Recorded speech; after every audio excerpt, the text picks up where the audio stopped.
Dear our viewers, I am always happy and excited to see that you're following us and you're seeing what we do. I'm very happy, and I can't forget to thank those people that have been buying our products. I think uh, for so many months, if not years, we have been trying to modernize farming in Uganda. However, there are those that have been following us from different countries.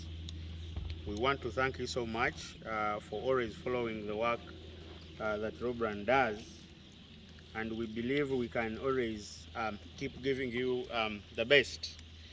I want to thank Ugandan farmers because we are excited, we are very happy, you've supported us, and since we opened up a factory, you've been buying our feeds. That shows that you've been appreciating the work we have been doing. You are appreciative, and we are extremely very happy. But for beginners, it was the mineral blocks. You have bought the mineral blocks several times continuously, and we're extremely happy because we are moving forward. Second was the dairy meal, the milk booster.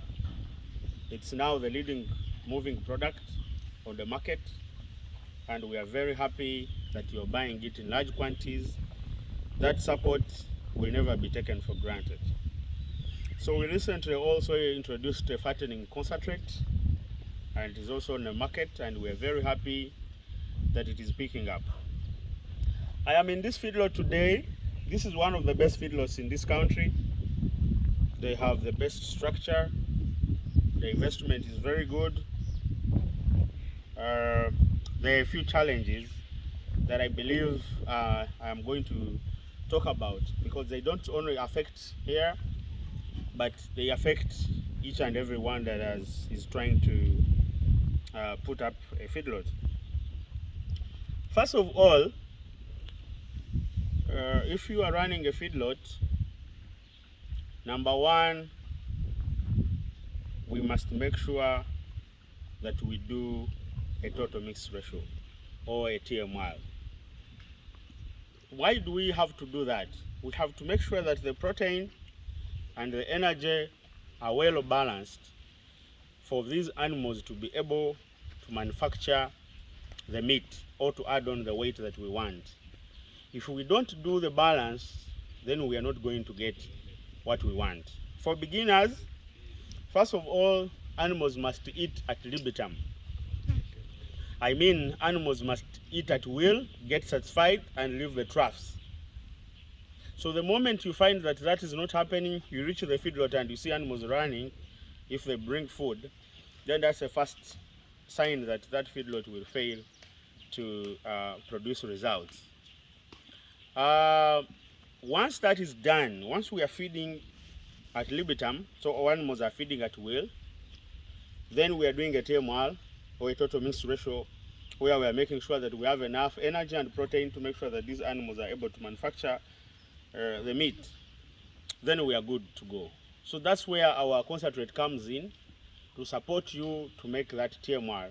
If you are feeding hay, if you are feeding silage, because when I come here, I've found they are only feeding hay, they are only feeding silage and some hay. They are not doing any supplementation, and the protein and the energy levels are low in silage and hay, so meaning that we cannot achieve what we want. So I believe this is something that we have to change. We make sure we are doing a TMR, and we make sure that animals are feeding at libitum. I've also found the water troughs. The water troughs are inside the feeding structure, and as you know, or if you don't know, animals do not like cold water.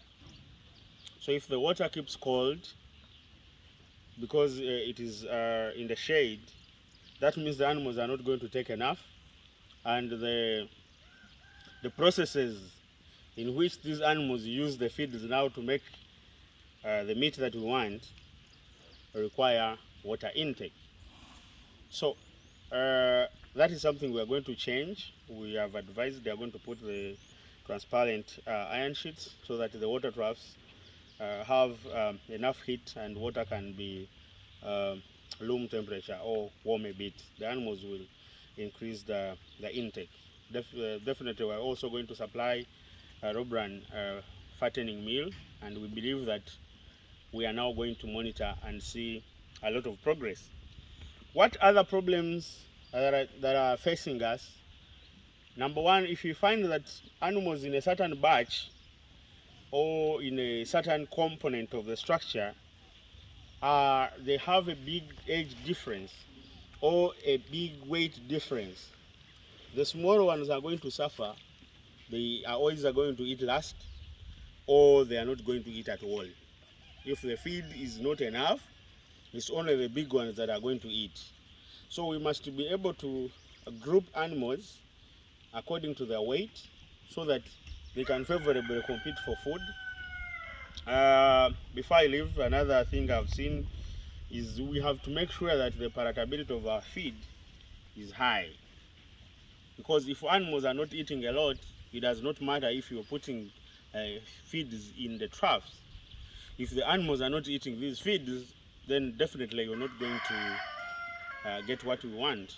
I've found silage here, but the animals are actually going ahead to pick a lot of the maize droplets when they are feeding. They are just raising the rest of the materials up and down. But I believe that one is also, we are going to get a solution. They have bought a mixer, whereby if they are doing a TMR, this mixer is rechopping this material and it's going to make it more finer, and I believe the usability or the intake levels are going to be very high. I want to thank you so much and appreciate you for always following the work that we do, for always running with us, for always buying our feeds, and please continue doing that. Thank you so much.